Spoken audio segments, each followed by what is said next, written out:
Hello everyone, my name is Sanjit Kumar. I am a senior maths faculty at Bansal classes. I have a 2 years of experience in teaching field and I am here to demonstrate the demonstration on substitution method in integration. ठीक है, तो आज हम समझेंगे कि substitution method of integration क्या होता है.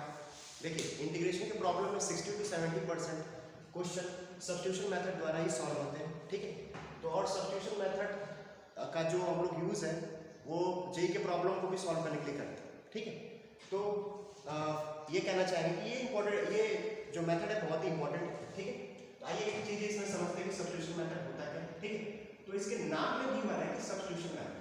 ठीक है, तो what is the mathematical meaning of substitution. सबसे पहले हम ये समझेंगे मैथमेटिकल मतलब क्या है सब्स्टिट्यूशन का. ओके, तो मैथमेटिकल मतलब है यहाँ पे सब्स्टिट्यूशन का.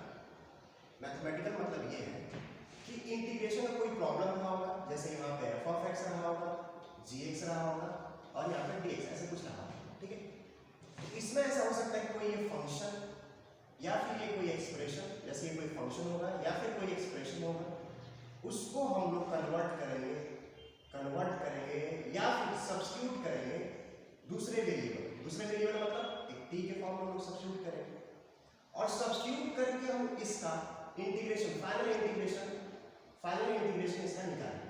तो इसी मेथड को हम लोग कहते हैं सब्स्टिट्यूशन मेथड. ठीक है, तो ये इसका ओवरव्यू था कि सब्स्टिट्यूशन मेथड होता क्या है और क्यों यूज करते हैं. ठीक है, तो आइए इसमें क्या करके छोटी छोटी बातों को हम लोग क्लियर करते हैं ताकि सब्स्टिट्यूशन मेथड बिल्कुल ही क्लियर हो जाए. ठीक है, तो पहला क्वेश्चन आपके मन में ये आना चाहिए कि सर ये सब्स्टिट्यूशन मेथड का यूज क्यों किया. हमें फॉर्मूला पता है, हमें अलजेब्रिक एक्सप्रेशन, अलजेब्रिक ऑपरेशंस पता है, तो हमने सब्स्टिट्यूशन मेथड का यूज क्यों किया. देखिए, कुछ टाइम ऐसा होगा, जैसे मान लीजिए कि आपके सामने इंटीग्रेशन एक प्रॉब्लम है, इंटीग्रेशन ऑफ 10x dx. ये क्वेश्चन आ गया होगा आपके सामने, या फिर एक क्वेश्चन आएगा integration of cot x dx, या फिर ऐसे क्वेश्चन आ जाएंगे 2x sin x square dx. अगर इस टाइप के क्वेश्चन आपके सामने आते हैं तो आपको डायरेक्टली फॉर्मूला नहीं पता है कि how to find the integration of this form. आपको डायरेक्टली पता ही नहीं है कि इसका इंटीग्रेशन कैसे निकाला जाए. ठीक है, और जब आप क्वेश्चन देखोगे तो पहले आप फॉर्मूला अप्लाई करते हो किसी भी इंटीग्रेशन प्रॉब्लम को सॉल्व करने के लिए. अगर फॉर्मूला अगर एप्लीकेबल नहीं होता तो फिर आप लोग अलजेब्रिक ऑपरेशन लगाते हैं. अलजेब्रिक ऑपरेशन क्या होता है सर? अलजेब्रिक ऑपरेशन जैसे कि रेशनलाइजेशन हो गया, अगर रूट्स है क्वेश्चन का इंटीग्रेशन के प्रॉब्लम में रूट अगर नीचे अवेलेबल है तो, या फिर आप लोग फैक्टराइजेशन करते हैं, या फिर आप लोग स्प्लिटिंग करते हैं. फॉर्मूला भी अप्लाई कर लिया, स्प्लिटिंग भी कर लिया, अलजेब्रिक ऑपरेशन भी लगा लिया, उसके बावजूद भी आपका प्रॉब्लम सॉल्व नहीं होता है तो हम लोग एक बार सब्स्टिट्यूशन मेथड यूज करते हैं. ठीक है, जैसे इस प्रॉब्लम को सॉल्व करने के लिए हमें सब्स्टिट्यूशन मेथड ही यूज करना पड़ेगा. ठीक है, ये बात आपको समझ में आ रही है कि सब्स्टिट्यूशन मेथड का हम लोग यूज क्यों करें. सब्स्टिट्यूशन मेथड का यूज इसलिए करते हैं to solve the integration problem when directly formula और directly algebraic operations are not used. ठीक है, तो यहाँ पे ये पहले क्वेश्चन का मैंने आंसर आपको दे दिया कि सर सब्स्टिट्यूशन मेथड यूज क्यों करते हैं. ठीक है, अब यहाँ पे सेकंड क्वेश्चन आपके मन में ये आना चाहिए कि सर यहाँ पे आपने बोला कि एक वेरिएबल को दूसरे वेरिएबल में कन्वर्ट किया जाता है, एक वेरिएबल को दूसरे वेरिएबल में कन्वर्ट किया जाता है, क्यों ऐसा करते हैं. ठीक है, तो आइए एक प्रॉब्लम को समझते हैं कि एक वेरिएबल को दूसरे वेरिएबल में कन्वर्ट क्यों करते हैं. तो पहला यहाँ पे सब्स्टिट्यूशन मेथड का हम लोग एकदम बेसिक तरीके से स्टार्ट कर लेते हैं. सब्स्टिट्यूशन मेथड में क्या होता है. ठीक है, तो जैसे मैं यहाँ पे लिखता हूँ integration of F of x और यहाँ पे एफ डैश एक्स dx. ये आपके सामने क्वेश्चन है. ठीक है, तो सब्स्टिट्यूशन आपने देखिए क्वेश्चन का अप्रोच कैसे रहेगा कि आपके सामने क्वेश्चन रहा होगा, आपने फॉर्मूला अप्लाई किया, फॉर्मूला से ये क्वेश्चन सॉल्व नहीं हो रहा है, आपने अलजेब्रिक ऑपरेशन लगाया, उससे भी ये क्वेश्चन सॉल्व नहीं हो रहा है. ठीक है, तो आपने अब ठान लिया कि हमें सब्स्टिट्यूशन मेथड एक बार ट्राई करना चाहिए. सब्स्टिट्यूशन मेथड हमें ट्राई करना चाहिए. तो सब्स्टिट्यूशन मेथड जब भी आप ट्राई करोगे तो सबसे पहला स्टेप आपका ये होना चाहिए, पहला स्टेप आपका ये होना चाहिए, फर्स्ट स्टेप विल बी, पहला स्टेप ये होना चाहिए, आपको फाइंड आउट करना चाहिए, you have to find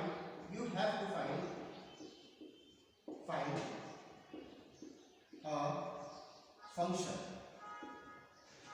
whose derivative is available. आपको ये फाइंड आउट करना चाहिए, कौन से फंक्शन का डेरिवेटिव अवेलेबल है. फॉर एग्जांपल इस क्वेश्चन में आप देखोगे तो आपको पता चला कि f ऑफ x का यहाँ पे डेरिवेटिव अवेलेबल है. ठीक है, यहाँ पे आपको पता चलेगा कि एफ ऑफ एक्स का डेरिवेटिव यहाँ पे अवेलेबल है। सिमिलरली आपको जब आप क्वेश्चन में देखो कि एफ ऑफ एक्स का यहाँ पे डेरिवेटिव अवेलेबल है, तो फिर आप सब्स्टिट्यूशन मेथड यहाँ पे अप्लाई कर सकते हो, ठीक है। तो सेकंड स्टेप आपका क्या होगा, जब आपको पता चल गया कि यहाँ पे एफ ऑफ एक्स का डेरिवेटिव अवेलेबल है, तो आपको सेकंड स्टेप ये होगा, जिस भी फंक्शन का डेरिवेटिव यहाँ पे अवेलेबल है उसी को आपको डिफरेंट या फिर कह सकते हो एक अनदर वेरिएबल उसको कंसीडर करना है। जैसे यहाँ पे एफ ऑफ एक्स को हम लोग क्या करेंगे, टी मान लेंगे। क्या मान लेंगे आप, एफ ऑफ एक्स को टी मान लेंगे। फिर से आप ध्यान दीजिए, जैसे आपने सब्स्टिट्यूशन मेथड अप्लाई किया, आपको ये पता करना है कौन से फंक्शन का डिफरेंशिएशन अवेलेबल है, एफ ऑफ एक्स का यहाँ पे डिफरेंशिएशन अवेलेबल है, तो इसलिए एफ ऑफ एक्स को क्या मान लोगे, टी मान लोगे। ये दूसरा स्टेप हो गया। तीसरा स्टेप आपका ये होगा कि इस स्टेप के बाद आप डिफरेंशिएट कर दोगे both side, differentiate both side with respect to x। आप डिफरेंशिएट कर दोगे both side with respect to x, तो जैसे ही डिफरेंशिएट करोगे तो यहाँ पे क्या आ जाएगा, f डैश x आ जाएगा और यहाँ पे आ जाएगा dt बाय dx। ये आपका थर्ड स्टेप है। और जैसे ही आप थर्ड स्टेप इसी इक्वेशन को आप थोड़ा सा और सॉल्व करोगे तो आप पाओगे कि f डैश x और इस dx को इधर मल्टीप्लाई करेंगे, उसको लिख सकते हैं dx इक्वल टू क्या लिख सकते हैं, dt, ठीक है। आप इसे फर्स्ट इक्वेशन मान लीजिए, ये आपके आगे चलके काम आएगा। इसको आप सेकंड इक्वेशन मान लीजिए, ठीक। तो आपको दो इक्वेशन आपके सामने आ गए, और जैसे ये दो इक्वेशन आपने लिखा, जो आपका क्वेश्चन गिवन था, ये आपके सामने क्वेश्चन गिवन था, अब आपका क्वेश्चन कन्वर्ट हो जाएगा एक अनदर इजी फॉर्म में। किस फॉर्म में कन्वर्ट हो गया, एक इजी फॉर्म में कन्वर्ट हो जाएगा। देखिए कैसे इजी फॉर्म में कन्वर्ट हो जाएगा, यहाँ हो जाएगा इंटीग्रेशन पहले लिखा हुआ था, देखिए अब सब्स्टिट्यूशन यहीं से करना शुरू करना है। अब इंटीग्रेशन को लिखा हुआ था, इंटीग्रेशन के सामने क्या लिखा है, एफ ऑफ एक्स। आज आपने एफ ऑफ एक्स का क्या लिख दिया, यहाँ पे टी। फर्स्ट इक्वेशन से एफ ऑफ एक्स के यहाँ पे आप क्या लिख सकते हो, टी, यहाँ पे टी लिख दिया। फिर उसके बाद आपको क्या पता चल रहा है कि एफ डैश dx को आप क्या लिख सकते हो, with the help of second equation क्या लिख सकते हो, dt। क्या लिख सकते हो, dt, ठीक है। तो आपका जो क्वेश्चन था आप किसमें कन्वर्ट हो गया, इंटीग्रेशन ऑफ t dt। और आपको इसका इंटीग्रेशन पता है, क्योंकि आपको फार्मूला पता है। क्या फार्मूला पता है कि इंटीग्रेशन ऑफ x के पावर n dx, उसका इंटीग्रेशन क्या होता है, x के power n plus 1 divide by n plus 1 plus c। तो यहाँ पे देखिए, यहाँ पे t वेरिएबल है dt, ठीक है, और t के पावर कितना है 1, तो इसका इंटीग्रेशन क्या हो जाएगा, t के power 1 plus 1 divide by 1 plus 1 plus c, ठीक है। तो ये आपका आंसर आ जाएगा। लेकिन आपका आंसर लास्ट जो फाइनल आंसर है उसमें क्या है, t। लेकिन आपके क्वेश्चन में किसके टर्म में दिया था, x वेरिएबल के टर्म में दिया था, तो आपको लास्ट में जो क्वेश्चन है आपको किसमें कन्वर्ट करना होगा, x के फॉर्म में कन्वर्ट करना। तो x को कैसे आप दोबारा लेके आओगे, क्योंकि आपने पहले ही फर्स्ट इक्वेशन को देख के फिर आप लेके आओगे, क्योंकि फर्स्ट इक्वेशन में आपने क्या बनाया था, t equals to f of x। तो t के जगह पे आप कितना पुट कर दोगे, यहाँ पे f ऑफ x पुट कर दोगे, क्या हो जाएगा, f ऑफ x के power 2 divide by 2 plus c। तो ये हमारा सब्स्टिट्यूशन मेथड।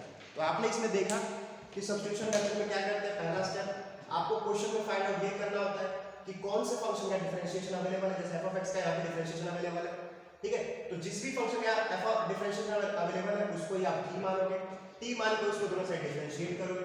तो इसे फर्स्ट इक्वेशन मान लीजिएगा, डिफरेंशिएट करने के बाद dx को इधर लेके आएंगे, अब dt इस तरीके से कंसीडर कर लोगे और इसे इक्वेशन सेकंड मान लोगे। देन उसके बाद आप f ऑफ x के यहाँ पे कितना पुट कर दोगे, उसको सब्स्टिट्यूट करके दूसरा इक्वेशन बना दोगे और फिर उसका फाइनली आपके सामने आंसर आ जाएगा, ठीक है। एक और क्वेश्चन समझते हैं, जैसे कि मैंने यहाँ पे एग्जांपल्स लिखे हुए थे, यहाँ पे मैंने एग्जांपल्स आप लोगों के सामने लिखा हुआ था कि जैसे यहाँ पे लिखा है integration of 2x sin x square dx, ठीक है। ये क्वेश्चन है हमारे सामने सब्स्टिट्यूशन, इसको हम सब्स्टिट्यूशन के हेल्प से सॉल्व करेंगे। आप इस क्वेश्चन में जैसे देखोगे तो आपको पता ही नहीं, कोई इसका फॉर्मूला आपको पता नहीं है, आपको ये भी समझ में आ गया कि फॉर्मूला यहाँ पे यूज हम नहीं कर सकते। फिर आपको ये पता चला कि और अलजेब्रिक ऑपरेशन भी यहाँ पे यूज नहीं कर सकते। तो अब हमारा तीसरा मेथड हमारे पास क्या बचा, सब्स्टिट्यूशन मेथड। क्या बचा हमारे पास, सब्स्टिट्यूशन मेथड। तो सब्स्टिट्यूशन मेथड का सबसे पहला स्टेप क्या है कि हम लोग फाइंड आउट करेंगे ऐसा कौन सा एक्सप्रेशन है जैसा जिसका डिफरेंशिएशन अवेलेबल, ठीक है। तो हमने देखा कि x स्क्वायर का डिफरेंशिएशन क्या होता है 2x, तो 2x यहाँ पे अवेलेबल है, ठीक है। तो हम इसी को क्या मान लेंगे, x स्क्वायर को ही क्या मानेंगे t, और जैसे इसको t मान लेंगे इसको इक्वेशन फर्स्ट लेंगे और इक्वेशन फर्स्ट लेने के बाद इसे क्या करेंगे, दोनों साइड डिफरेंशिएट करेंगे विद रिस्पेक्ट टू x, तो क्या हो जाएगा 2x equals to dt by dx। इसलिए dt इक्वल्स टू क्या हो जाएगा 2x dx, ठीक है। और इसी में मैंने क्या बताया इक्वेशन सेकंड कंसीडर करेंगे, फिर उसके बाद आपको पता है क्या करना है। फिर उसके बाद यहाँ पे आपको इस क्वेश्चन को दूसरे फॉर्म में ट्रांसफॉर्म कर देना, ठीक है। कैसे ट्रांसफॉर्म करोगे, देखो यहाँ पे इंटीग्रेशन ऐसे लिखा रहना है और यहाँ पे साइन के जो आगे एक्स स्क्वायर इसको क्या हमने माना था, टी मान लिया, टी मान लिया, तो कितना हो जाएगा साइन टी, ठीक है। और यहाँ पे आपको पता है कि हम इसको 2x into dx को ये क्या ले सकते हैं, यहाँ पे क्या लिख सकते हैं, यहाँ पे ये इसको क्या लिख सकते हैं 2x dx को क्या लिख सकते हैं dt, ठीक है। आप देख रहे हो एकदम इजी फॉर्म में कन्वर्ट हो गया, जिसका आप लोग डायरेक्टली फार्मूला जानते हो कि साइन का इंटीग्रेशन क्या होता है minus cos t plus c, ठीक है। और लास्ट में आपको पता है कि आपका आंसर t के फॉर्म में नहीं आना चाहिए, आपका आंसर आना चाहिए x के फॉर्म में, क्योंकि आपका क्वेश्चन x के फॉर्म में दिया है, तो क्या हो जाएगा cos x square plus c, ठीक है। तो ये आपका टोटल सब्स्टिट्यूशन मेथड। तो फाइनली सब्स्टिट्यूशन मेथड में आपको ये चेक करना है किस फंक्शन का डिफरेंशिएशन अवेलेबल है और उसे ही t माना है।